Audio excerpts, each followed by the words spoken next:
қарашы өткізілген музыкалар қалай прикольно. Ең қымбат компьютер шығарайын деп жатыр. Оның бағасы енді 100. Мынау Қытайдың Алиэкспресстен келген ноутбук деп айтар едім. Қайырлы күн достар, бүгін біздің алдыңғы конкурста 10.000 теңгенің жеңімпазы анықталды. Ол Денис деп аталатын оқырманымыз. Ол өзінің кәсібін жазып жіберді. Нұржанат деп шығады деді. Мінекей Нұржанатқа ақшаны жібердік. Түсті ма деп сұрадық. Түсті деді. Мінекей барлығы әділ. Өз жеңімпазын тапты. Сондықтан да бізге тіркеліп, барынша қолдау көрсетіп, 100 мың оқырманға бірге жетейік. Рахмет барлықтарыңызға. Барлықтарыңызға қайырлы күн. Бүгін бізде кезекті техно жаңалықтар. Барлығына сәлем, лайктарыңызды басып қойыңыздар достар, осы видео ұсталмастан бұрын арнаға да жазылып қойыңыздар. Білесіздер ғой, біз дейтін әрбір бөлімнің монетизацияның табысын сіздерге береміз. Сол себепті барынша активіңіз көрсетіп жүріңіздер. Бесіктер аямаңыздар. 100 мыңға жетсек, тағы бір сыйлықтарымыз болады. Сонымен бастайық. Бізде ең бірінші жаңалық, бәріміз білеміз, Гарри Поттерді білеміз. Өзі Гарри Поттердан үстіне бір плащ жауған кезде көрінбей қалды ешкімге. Дәл сондай қазіргі заманда ғылыммен сондай нәрсе ойлап тауыпты, көрінбей қаласы сол. Енді бұл щит невидимка деп аталады. Енді қазақшасы көрінбейтін қорғаныс не дейміз ғой. Ол қалай жұмыс істейді сонда? Мен де түсінбедім енді қалай жұмыс істейтінін. Былай тұрады, табиғат аясында қарасаңыздар, соның артына тұрып қалса көрінбей қаласыздар. Енді мынау керемет щит болады деген ше. Қалай жұмыс істейтінін білмеймін. Сіздер қалай ойлайсыздар? Қалай жұмыс? Экранчик без пе андай, типа жоқ, генерировать ететін. Щит қой мынау, қарасаң, кәдімгі щит. Ешқандай тоғы ештеңе жоқ, кәдімгі щит қой. Осындай нәрсе жасап, мынау енді керемет нәрсе. Осы плащқа арналған плащ болатын болса, вообще керемет. Бұл андай нелерге керек болуы мүмкін, бір съемкілерге, бір кино түсіргенде. Microsoft компаниясы ең қымбат компьютер шығарайын деп жатыр. Оның бағасы енді 100 миллион ба, миллиард доллар тұрады екен. 100 миллиардқа компьютер жасайын деді ма?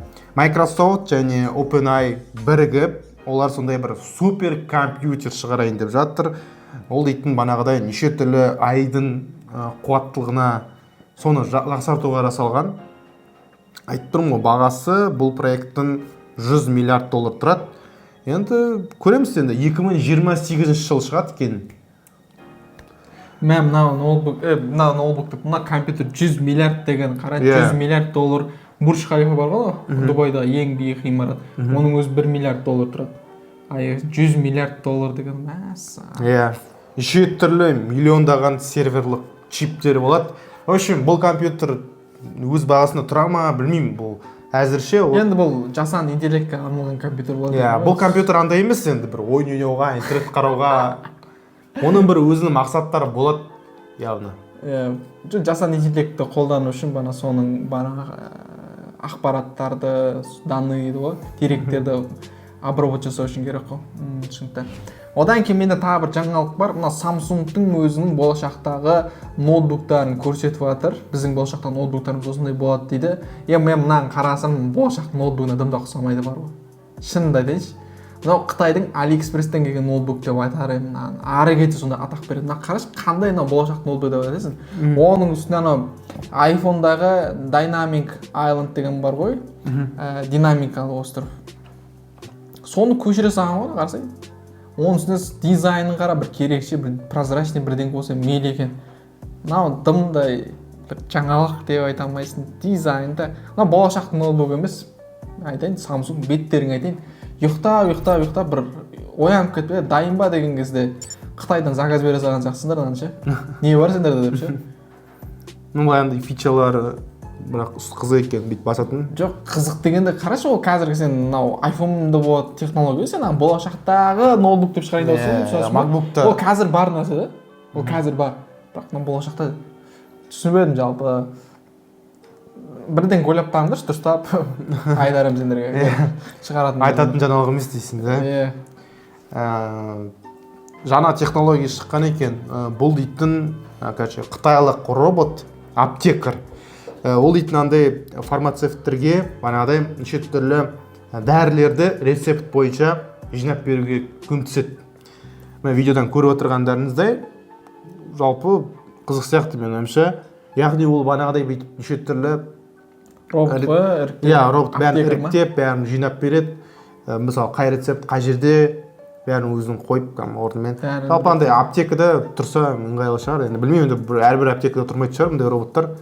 Бірақ осындай бір технология шыққан екен Қытайда. Жалпы қытайлар енді олар эксперимент жасаудан енді базар жоқ енді.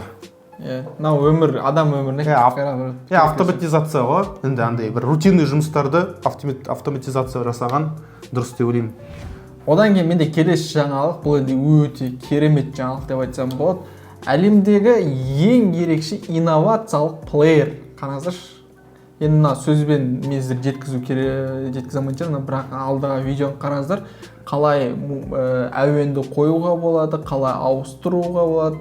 Дизайн енді керемет, қарашы. Әдемі екен реально. Үйіңе қойып қоятын болсаң, интерьер ретінде де әдемі көрінеді. Қарашы, өткізген музыкалар қалай өткізеді, Прикольно бір шетке декорация ретінде қойсан әдемі. Декорация осымен әліңдесің кәдімгідей. Мінекей осындай не шығарытты. Енді айтуға сөз жоқ. Дәл осы сөз өшіріп қолданған шығар. Айтуға сөзім жоқ. Шынымен де айтуға сөз жоқ. Керемет. Alibaba осы білетін шығарсыз, Alibaba кім екен? AliExpress-тың енді несі, владелесі. Солар дейтін Джекманның компаниялар ғой. Space Epoch деген компаниямен бірге қосылып ракет шығарған екен. Бұл ракетаның мақсаты бұл андай посылка ретінде, мысалы, грузды бір жерден екінші жерге апарады екен. Өте кәдімгі дрон тасиды деп жүрген кезде ракетамен тасиық дедім бұлар енді. Бірақ бір несі 10 тонна груз не істей алады екен. Бірден да? Бірден тасиды. Негізі меніңше пайдалы сияқты. Бірақ білмеймін енді бұл. Ракетаның шығыны көп қой. Безопасты ма? Ақтамай ма?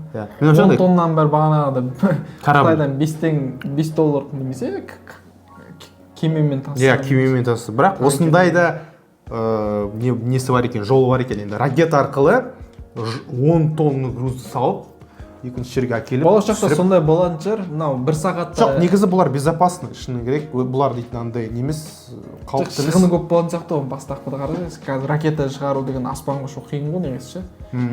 Осы Илон Маск та сондай шығарып еді ғой. Нелер ракеталарды ұшырып бүйтіп. Өзі қайтадан келе беретін ба?